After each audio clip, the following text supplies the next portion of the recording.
Students, myself Aditya Chakraborty. Today I am going to discuss about three-phase synchronous motor.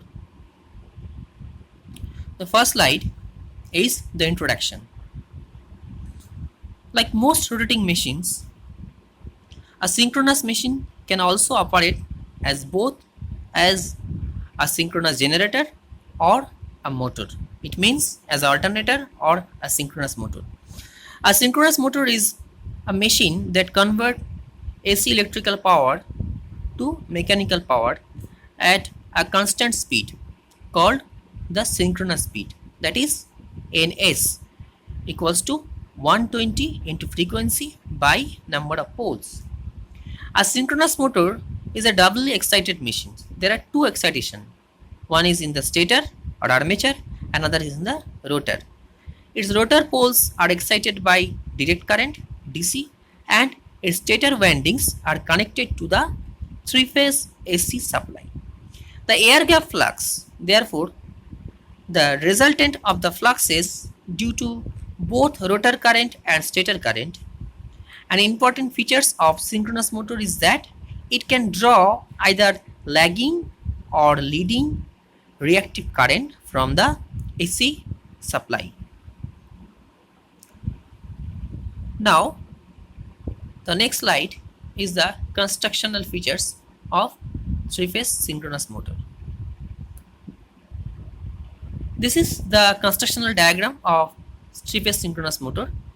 You can see here is a static part. This is the stator or armature, and a three-phase supply is connected with the stator, and there is a salient or projecting pole rotor, and a DC supply or DC excitation is fed to the field winding of the salient pole rotor. The construction of three-phase synchronous motor essentially the same as that of a synchronous generator or alternator. The three-phase armature winding is on the stator and is wound for the same number of poles as the rotor.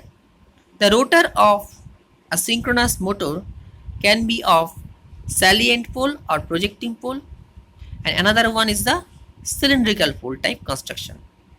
Generally, the cylindrical pole type construction is used for high speed machines.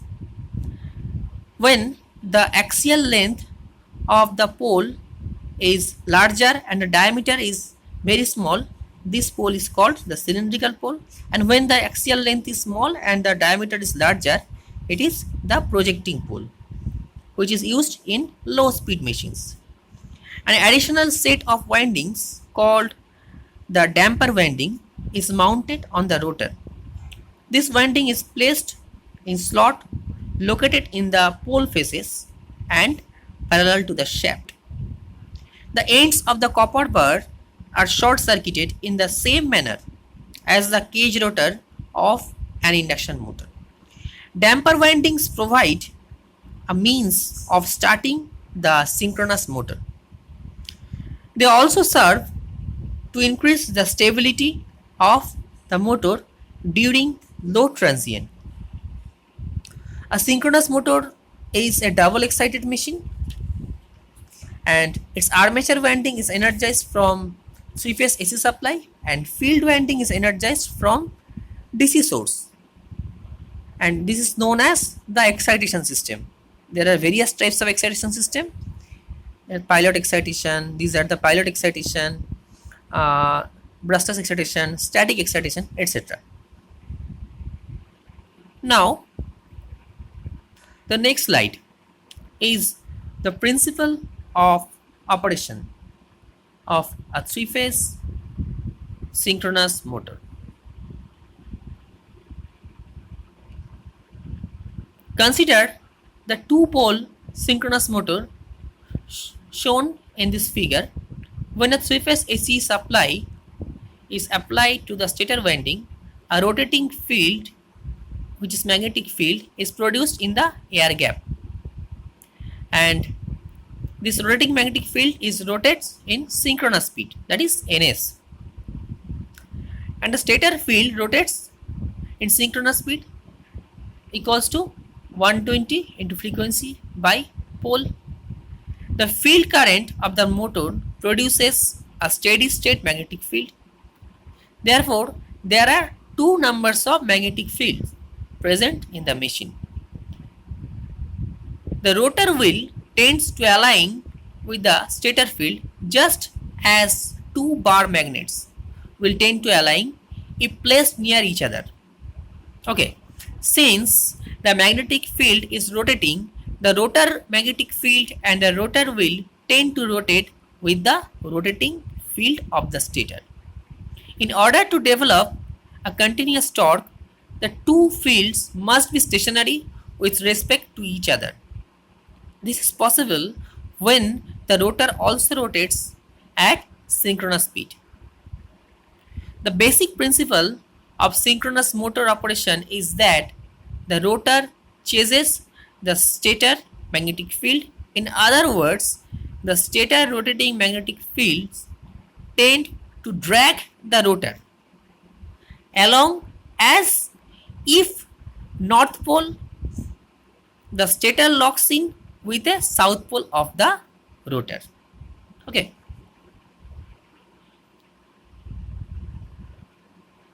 Now let us assume that the rotor is at first in stationary condition. When a pair of rotating stator poles sweeps across the stationary rotor poles at synchronous speed, the stator poles will tend to rotate the rotor in one direction and then in the other direction. However, because of rotor inertia, the stator field slides by so fast that the rotor cannot follow it. That means the rotor is in standstill condition. Consequently, the rotor does not move, and we say that the starting torque is practically zero. Or in other words, a synchronous motor is not self-starting. So we have to implement some starting method to start the synchronous motor. Okay. Now the features of synchronous motor. Number one, it runs either synchronous speed or not at all. It means you can't change the speed of synchronous motor. It is a constant speed motor. That is, while running it maintain a constant speed. The speed is independent of load. If there is a sudden load change occurred, then there is a stability problem arise. That is known as hunting. But with the small change of load, its speed cannot change. It is running in a constant synchronous speed. Number two, it is not inherently self-starting. It has to be run up to synchronous speed by some means before it can be synchronized to the supply. Now, it can be operated under wide range of power factor at both lagging or leading. Okay, it means it can be act as a inductive load or capacitive load. Now it will stall if while running the counter torque is increased beyond the maximum torque that the machine can develop. Now the next slide, the effect of load change on a synchronous motor. When the load on a synchronous motor is increased, the motor continues to run at synchronous speed. It means there is no change in speed of the motor. The torque angle is also increased. The torque angle is denoted by del. The excitation voltage remains constant because excitation voltage depends upon the DC source which is connected to the field. So it is remain unchanged. The armature current IA drawn from the supply increase. If the load is increased, then the load current is also increased. The load current means the armature current. The phase angle phi increase in the lagging direction. When the load is increased, the inductive component is increased. It means it acts as an inductive load. So the phase angle phi increase in the lagging direction. Now the next part is the V curve of synchronous motor. This is the V curve. This is the characteristics between the field current and armature current of different power factor region, at lagging power factor region, at unity power factor, and at leading power factor region. So we have seen that the power factor of a synchronous motor can be controlled by variation of field current IF. It has also been observed that the armature current IA change with the change in field current IF. Let us assume that the motor is operating at no load.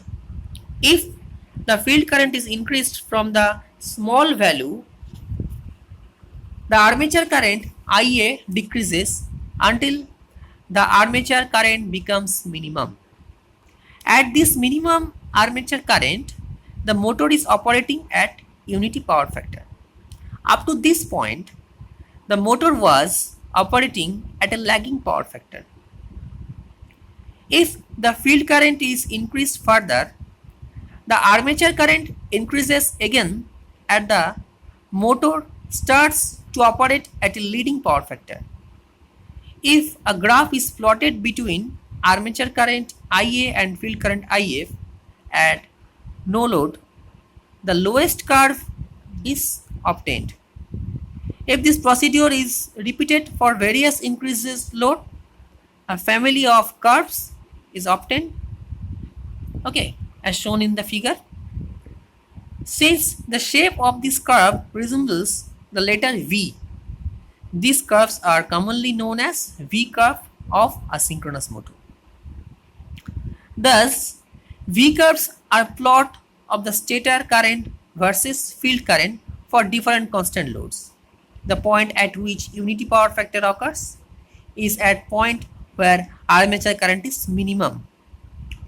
The curves connecting the lowest point of all V curves for various power level is called the unity power factor compounding curve.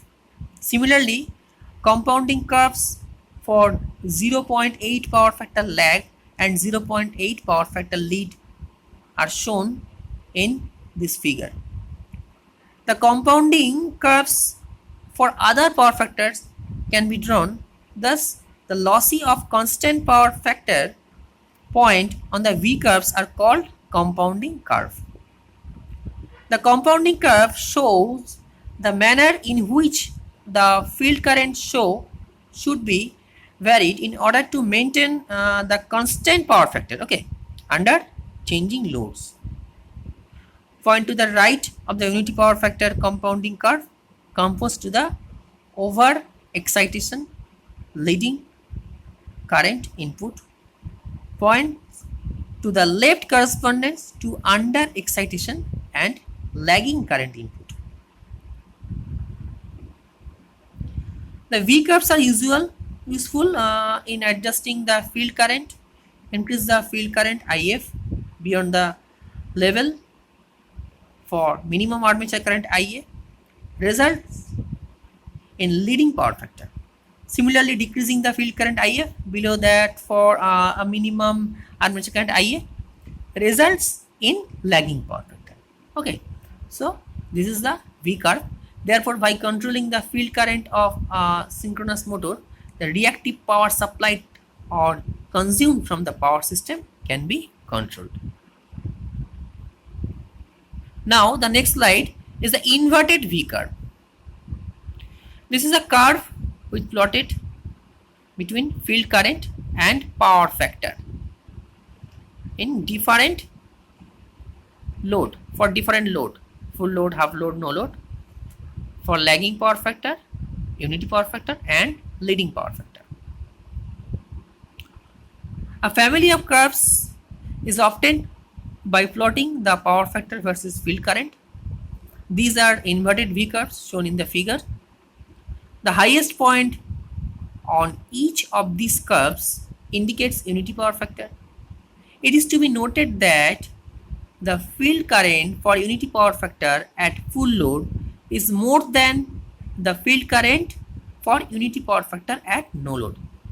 Okay, it is very much important, this point, and also shows that if the synchronous motor at full load is operating at unity power factor, then removal of the shaft loads causes the motor to operate at leading power factor. So this is the inverted V curve.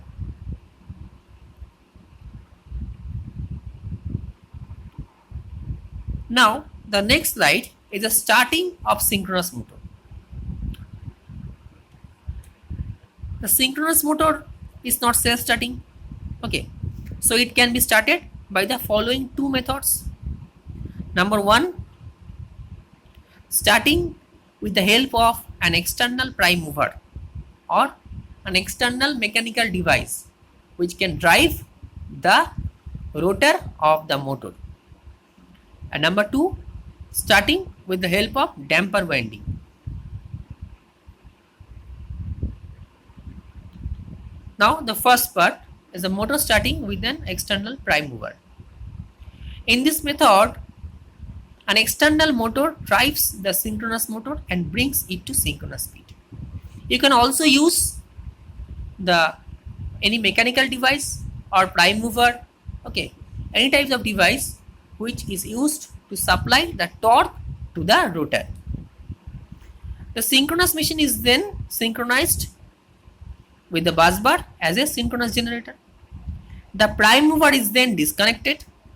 Once in parallel, the synchronous machine will work as a motor. Now the load can be connected to the synchronous motor. It means at first you have to drive the synchronous motor in no load condition. When it achieves the synchronous speed, you have to connect the mechanical load with the motor. Okay, so at first it is running as a synchronous generator. Since load is not connected to the synchronous motor before synchronizing, the starting motor has to overcome the inertia of the synchronous motor at no load. So starting motor is used only to overcome the inertia of the synchronous motor, and when it's achieved the synchronous speed, then we have to connect the mechanical load with the synchronous motor because it is rotating its synchronous speed at that time. Therefore, the rating of the starting motor is much smaller than the rating of the synchronous motor. Now, the next slide is the motor starting with damper windings. A damper winding consists of heavy copper bars inserted in slot of the pole faces of the motor. These bars are short-circuited by end rings at both ends of the rotor. Thus, the short-circuited bar form a squirrel cage winding as like a squirrel cage induction motor. Okay, when a three-phase supply is connected to the stator, the synchronous motor with damper winding will start as a three-phase induction motor. So at first it is running in asynchronous speed or the speed which is lower than the synchronous speed or like a three-phase induction motor. As the motor approaches the synchronous speed, the DC excitation is applied to the field windings by pilot exciter or by static excitation or by brushless excitation. The rotor will then pull into step with the stator magnetic field. So at first the synchronous motor is running in as a induction motor, and when the speed is 80 to 90% of synchronous speed, okay, then it is magnetically locked with the stator winding. It runs like a synchronous motor. Okay, and when the DC excitation is fed to the rotor of the synchronous motor. Now the next slide is the hunting. It is a very important topic. So What is hunting? A steady state operation of synchronous motor is condition of equilibrium in which the electromagnetic torque is equal and opposite to the load torque. That means the load torque and electromagnetic torque are equal and opposite. This is a equilibrium condition or balance condition. Okay. In the steady state, the rotor runs at synchronous speed, thereby maintaining a constant value of torque angle del. If there is a sudden change in load torque, the equilibrium is disrupted. Then there is a result in torque which changes the speed of the motor. Okay. And this condition is called the hunting or phase swing. Now the causes of hunting: a sudden change of load, number 1. Number 2, faults occurring in the system which the generator supply. Number 3, the sudden change in field current or field excitation. Number 4, cyclic variation of the load torque. If there is a cyclic variation in the load torque, it means there is no equilibrium between electromagnetic torque and load torque. Load torque is changed. Okay. At that time, the hunting occurs. Now, the next slide is the effects of hunting. It can lead to loss synchronism. It means at that time there is a vibration in the motor. Okay, and it lost the synchronism. It can cause a variation of the supply voltage, producing undesirable lamp flicker. So when there is a variation in voltage, the lamp flickering is also undesirable. It increases the possibility of resonance if the frequency of the torque component becomes equal to that of the transient oscillation of the synchronous machine. Resonance may take place. Resonance means when the inductive reactance is equal to the capacitive reactance. Large mechanical stress may be developed in the rotor shaft. The rotor can be break down, okay, due to this reason, and the machine losses increase and the temperature of the machine rises. Okay, these are the effect of hunting. Now the next slide, reduction of hunting. How can I reduce the hunting effect? The following are the sum of techniques used to reduce the hunting. Number 1, damper winding. Okay, the damper winding is used to reduce the hunting. Number 2, the use of flywheels. The prime mover is provided with a large and heavy flywheels. This increases the inertia of the prime mover and helps in maintaining the rotor speed constant. Okay. Number 3, by designing the synchronous machine with suitable synchronizing power coefficient.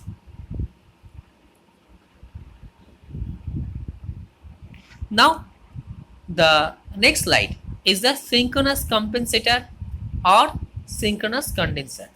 This is also a synchronous motor which is the overexcited. It means when the field winding is overexcited, it acts as a capacitor or acts as a capacitive load or synchronous condenser or synchronous compensator.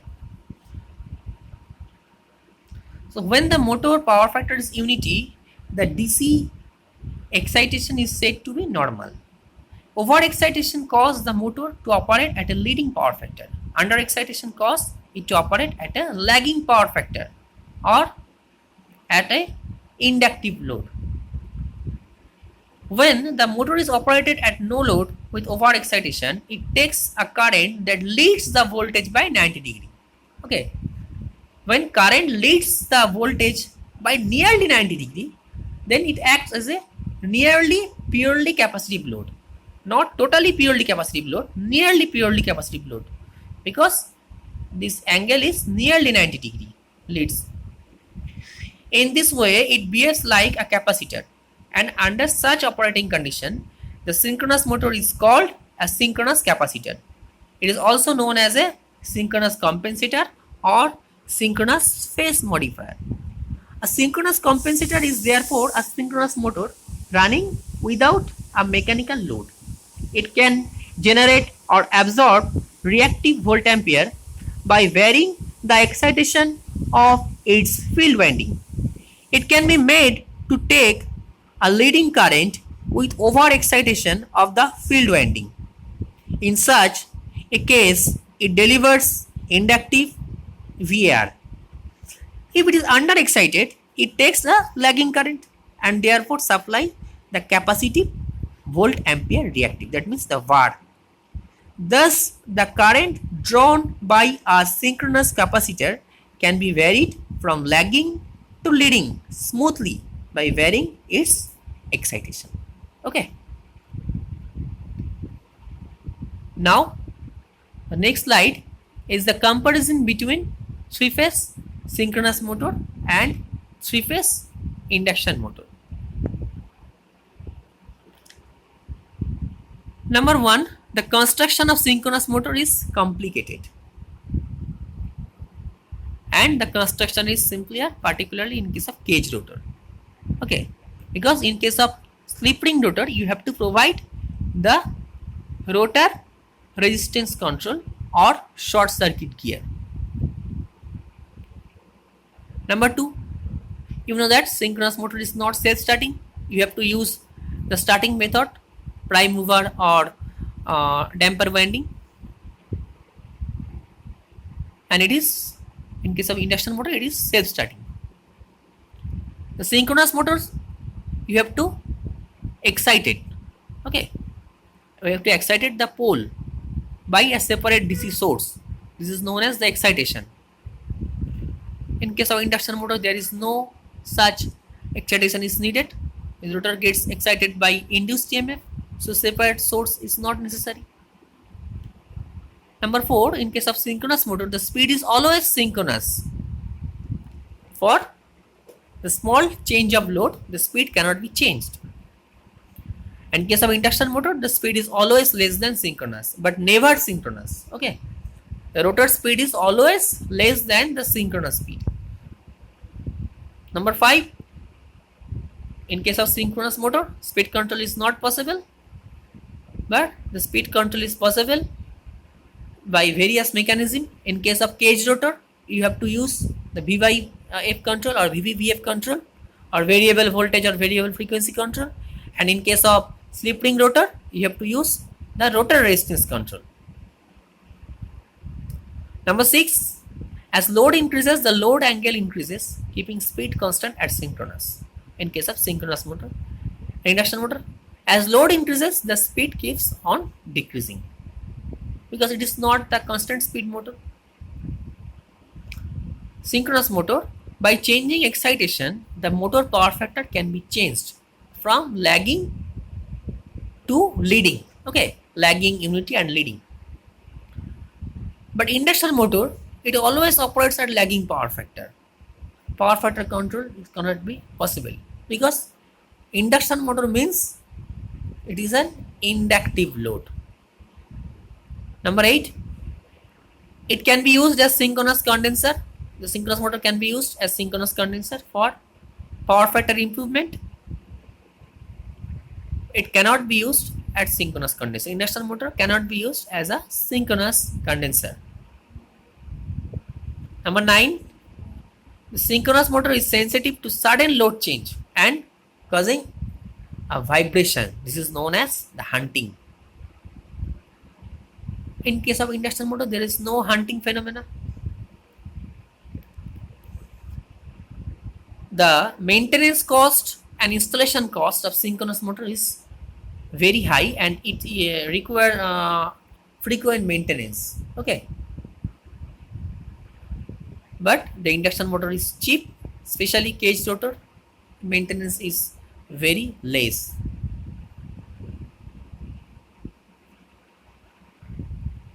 Now the application of synchronous motor. Actually, the synchronous motor is a very efficient motor. The efficiency of synchronous motor is above 90%. Okay, so synchronous motors were mainly used in constant speed application. The development of semiconductor variable frequency sources such as inverter, cycloconverter has allowed their use in variable speed application such as high power and high speed compressor, blowers, induced and forced draft fan. These induced and forced draft fans are used in thermal power plant. The induced draft fan is used at the base of the chimney, okay, to extract the flue gas from the chimney, and the forced draft fan is used at the nearer to the air preheater, okay, and it supply oxygen or air to the boiler furnace and increases the efficiency of the boiler, okay, and it can be also used in mainline traction where the speed control is not needed. Servo mechanism.